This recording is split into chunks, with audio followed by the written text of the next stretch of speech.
for Arkansas Week provided by the Arkansas Democrat Gazette, the Arkansas Times, and KUAR FM 89. And hello again, everyone, and thanks very much for joining us. An uneven year it's been for a major segment of the Arkansas economy, and in a moment, as the year ends, we'll assess the state of agriculture in Arkansas with the man who has served as Governor Hutchinson's farm secretary, the man the governor-elect has chosen to reappoint. But first, hardly anything seems to most Arkansans quite as cryptic as cryptocurrency. Most of us don't really have our arms around the concept. In fact, we don't even have our fingers around it. But a major arrest elsewhere involving an allegedly fraudulent cryptocurrency enterprise has an awful lot of Arkansans wondering what's at stake and what's their stake if there is one. And for that, a couple of other economic stories. Our friends Wesley Brown, an independent journalist, and Dr. Michael Pakko, chief economist and state economic forecaster from UALR. Gents, thanks for coming in. Michael, let's start with you. We don't know what we don't know, most of us. And apparently the experts don't know what they thought they did either about crypto. Well, it's always amazing to look back on incidents like this and think, what were they thinking, the people who got involved in this? And perhaps the mysterious aspect of cryptocurrency helped kind of cloud the real underlying issues here. But it's really a story of fraud and greed that's as old as finance itself. And it's just repeating itself here in this new venue. But, Michael?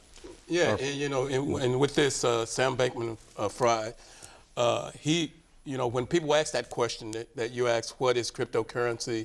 I just kind of start out with hey, it's an online attempt at a currency, but it has no central bank.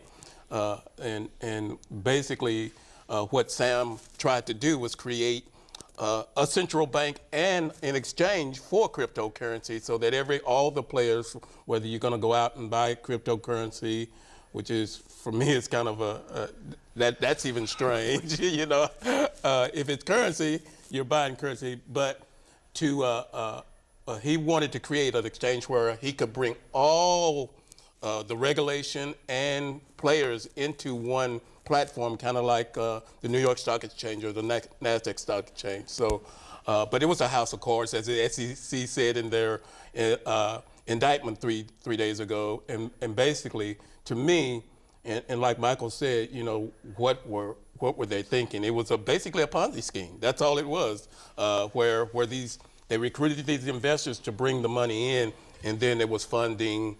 Some of it may go out to the investors or the investors in the cryptocurrency, but most of it was going into to fund their lifestyle. Yeah. All that said, Michael, we would appear to be on the verge, and may it already in practice, the edge of new forms of exchange that really don't have that much to do or anything to do with what just happened on the crypto exchange. Well, there's a wide range of activities going on in the cryptocurrency world. There's some really promising technologies there, but they're still kind of finding their way into the mainstream. And so that probably opened the window here for what ordinarily might be seen through as a fraudulent situation, but caught people in the midst of it.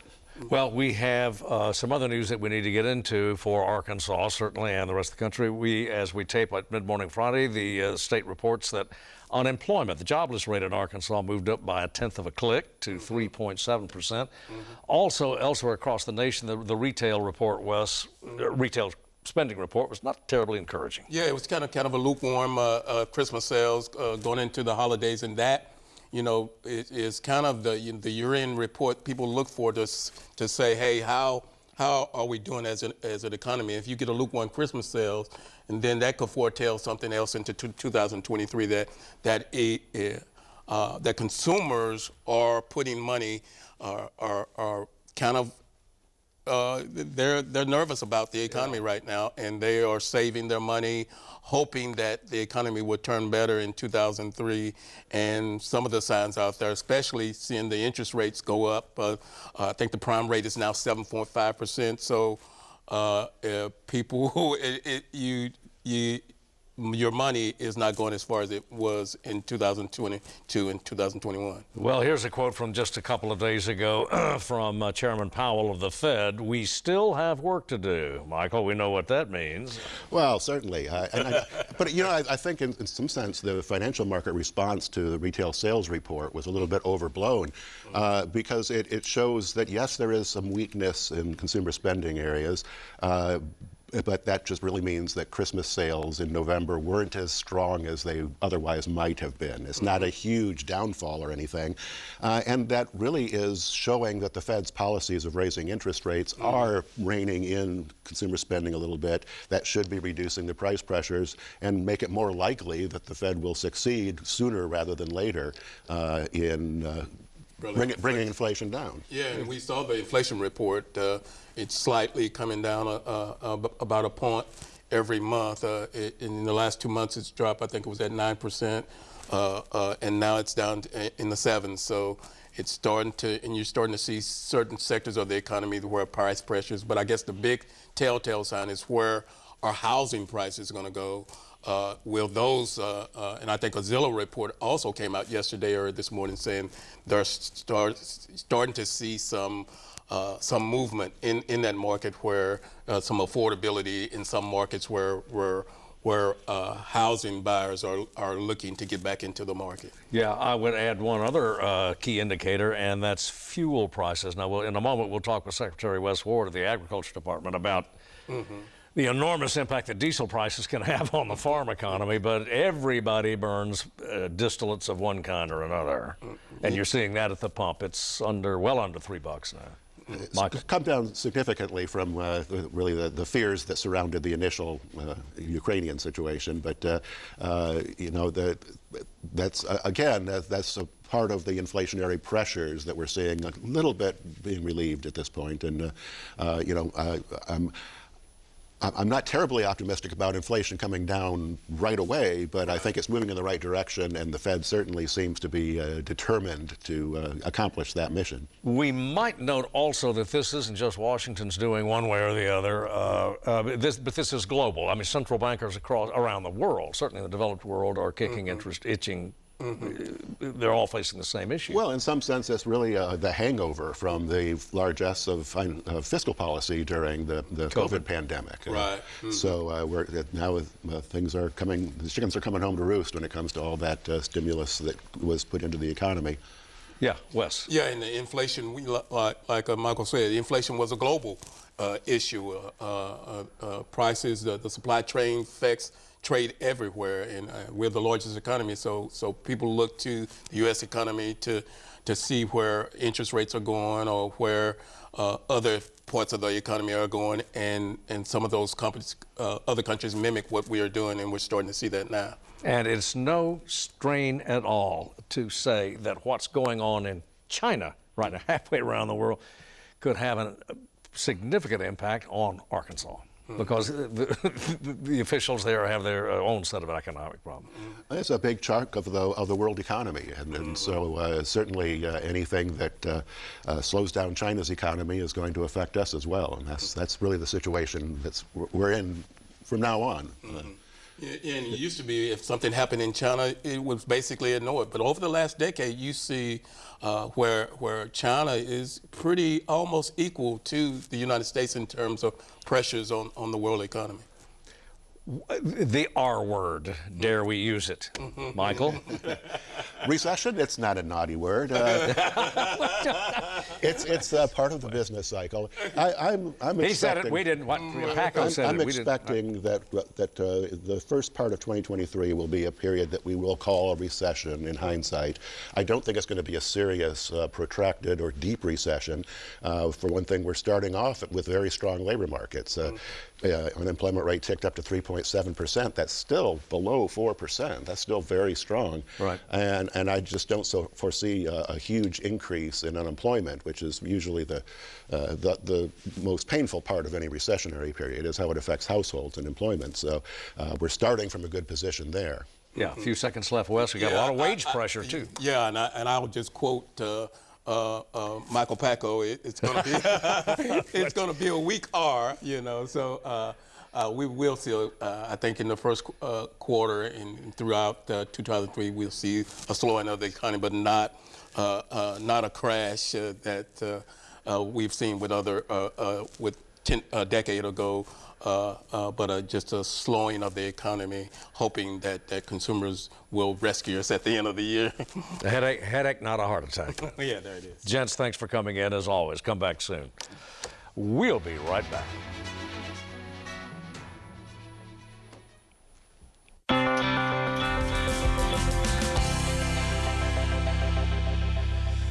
We are back, and for this month's Good Root segment, we're coming in from the fields and the pastures, the pens and the corrals, and we're joined by Arkansas Secretary of Agriculture, Wes Ward. Mr. Secretary, as always, thanks for coming aboard. Absolutely. Good to be here. You know, it was kind of a problematic year for Arkansas agriculture in every aspect. It's been challenging, really across the board. You know, agriculture is our state's largest industry. We've got a very diverse and broad agriculture industry, and we face challenges across the spectrum for our industry, and it's had an impact on individual producers, but the whole statewide impact as well for our agriculture industry. Well, at the end of a year now, I mean, on a scale of 10, what sort of year was it for the producer? You know, I think we ended up coming out okay in the end, in a large respect, but through the course of it was challenging. So if I had to put it on a scale of 1 to 10, I'd probably say a 6 or a 7. So it could have been worse, and definitely could have been better, but a little bit better than average. But a challenging year nonetheless. Well, I guess at the top of the list of challenges would be, I don't know what to put first, whether it's weather or inflation, meaning particularly fuel price, diesel. Sure. Yeah, you know, it started really, you know, about this time last year. You know, we started seeing the supply chain issues, started seeing prices increase, and so there was already those sort of disruptions. And so for the row crop industry, we got into the spring, had a wet spring, so that delayed planting, and so we had some prevented plant. We had some losses there that had an impact. Fast forward to the summer, it was hot and dry, so we kind of went from one challenge to the next. And you know, if you look at the cattle and hay portion of our agriculture industry, some estimates were $90 to $120 million worth of losses there.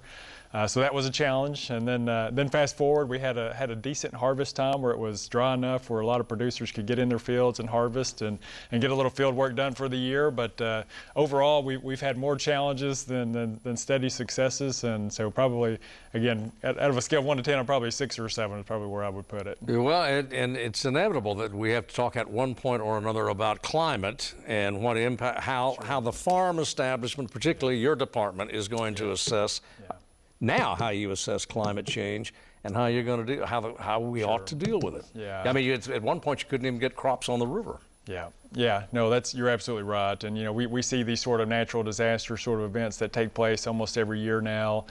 You see hot and dry summers, you see those sort of impacts. You know, the Mississippi River, lowest it's probably been in history, and just the impacts that has on the agriculture industry, but really on everybody. And so, you know, certainly water is incredibly important. And so, you know, we've had some large-scale irrigation projects that Governor Hutchinson has really pushed for on shifting our dependency from groundwater to surface water to make sure that's more resilient and there for future generations. And you know, I think we'll continue to look for areas where we can do that, where it's flood mitigation, changing from groundwater to surface water, looking for more climate smart sort of commodities that we can grow within the state.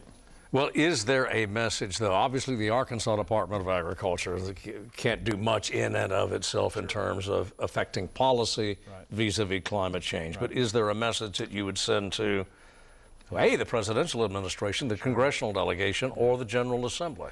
Yeah, you know, we work very closely with our congressional delegation. You know, Senator Bozeman, you know, ranking member of the Senate Ag Committee. You know, we got Congressman Crawford on the House Ag Committee, Congressman Westerman on Natural Resources Committee. So we have some very influential policymakers on our congressional delegation, and we stay in pretty close contact with them. They're out and about. They're talking to producers, and so certainly they're seeing things firsthand, and we're supportive of their efforts, and we'll continue to be engaged with what they're doing and helping them as much as we can. Who took it? Who had the rougher time? The row crop farmers this past year, row crop, or protein producers? I would say protein producers. And you know, one thing I didn't mention earlier was avian influenza, and that's a little bit different from kind of weather related. But you know, if you look at cattle and hay producers, you know, $90 to $120 million in loss because of this summer and the drought conditions.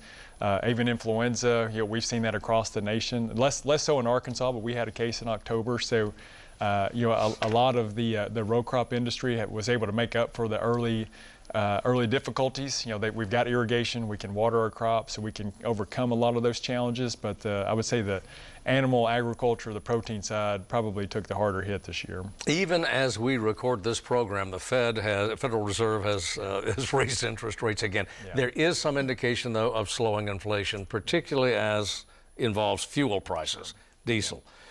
Yeah. What does the department see in the near term here, say for the next 2 quarters? Sure, yeah. So we're optimistic that hopefully things will be a little bit better next year, especially getting into spring. So at this time of year, a lot of, especially on the row crop, they're making decisions for next year. They're forecasting, they're deciding what crops they're going to plant. They're ordering whether it's seed or fertilizer in bulk in advance, and so they're making those decisions now. So they're looking, 1 or 2 quarters ahead, and so I think they're looking at next year to be a little bit better than what this year has been for 2022, but probably still a lot of the same, but slightly better is what I think that most people are talking about right now. And particularly, with the international petroleum market, because fertilizer, not just diesel, but fertilizer. Right. That's right. Yeah, no, you're absolutely right. Whether it's the cost of fertilizer, cost of fuel, there's all these different variables that impact a producer's ability to make a living and to grow a crop or to grow the livestock that helps with their income. And so a lot of challenges. I think it'll be another challenging year, but hopefully it'll be. We're always optimistic. We're always optimistic that this year was a challenge, next year will be better. We always have that mindset, and you almost have to be in agriculture. So hopefully it'll be better next year. You will continue as Secretary under the new administration. The governor-elect has indicated she wants you to remain in your position.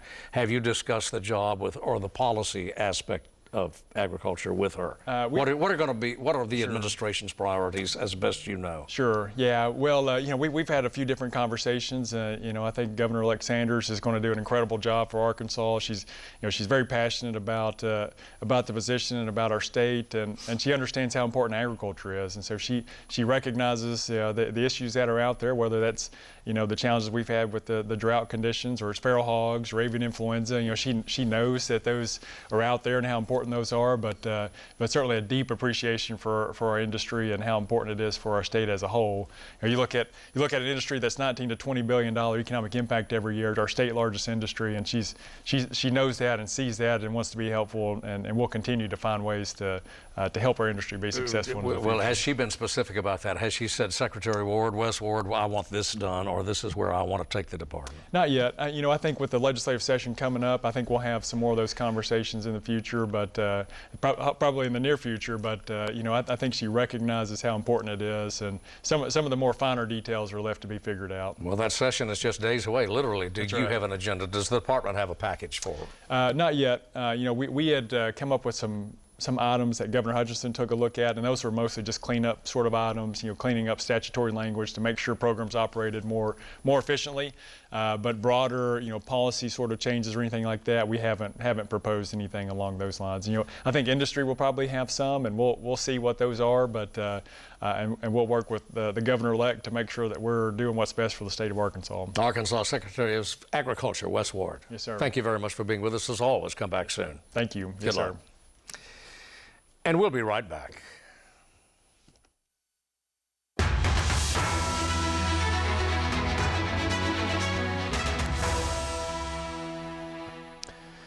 This is our final edition of Arkansas Week for the year, at least in our usual format. Owing to holiday schedules, our next 2 broadcasts will be interviews we conducted with Governor Asa Hutchinson a few days ago, a conversation as he ends his 8-year tenure.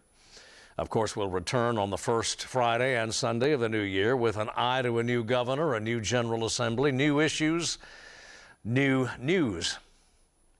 And now, as is our custom, we conclude this year with a nod to the men and women who left the public arena in the previous dozen months. They were players in politics or policy or business or education or all of the above, and others among them helped us cover the news. They left a mark. We'll see you next year.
Support for Arkansas Week provided by the Arkansas Democrat Gazette, the Arkansas Times, and KUAR FM 89.